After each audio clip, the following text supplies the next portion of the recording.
Nhazigharị Nigeria ya bụ restructuring na ọ bụ ya na-eweta ezigbo ọchịchị maka na kemgbe nna m dị ka m nọ oge ahụ a na-ekwusi ego mgbe my father were gramophone and I na-etinye record after bụ his master's voice gramophone I ji akpọ record before the war his master's voice Osibanjo bụ his master's voice even ndị ya ugwu chọrọ ka ọ ya na-eme Wajani Azogwe.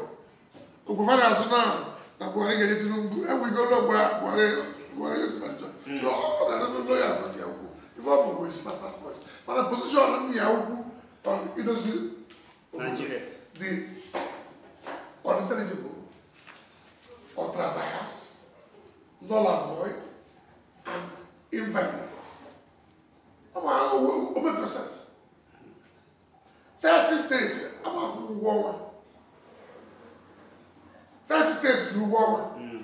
I can't take my but wages have remained equal. The war increase in wages, right? Purchasing power declined here because everything else shut up. Petroleum shut up from 7 naira to 145, right? Dollar shut up from 165 to 360. Every damn thing shut up. So the purchasing power demand we did. Fizzle. People can't live normal life, people can't feel well. Right? Look at the Indian. But when I get Chiatazo, Imana, the greatest miracle, one of the 8 wonders of the world. Buhari was rich Chiatazo. The Nigerian have there. I want to listen to Magato there.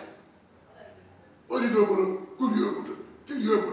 Divide your so 95%. June over the security council. Even if there was security Nigeria, army, military, air force, navy, police, but paramilitary, immigration, custom. If any they want to phone you go ahead. To have 5%.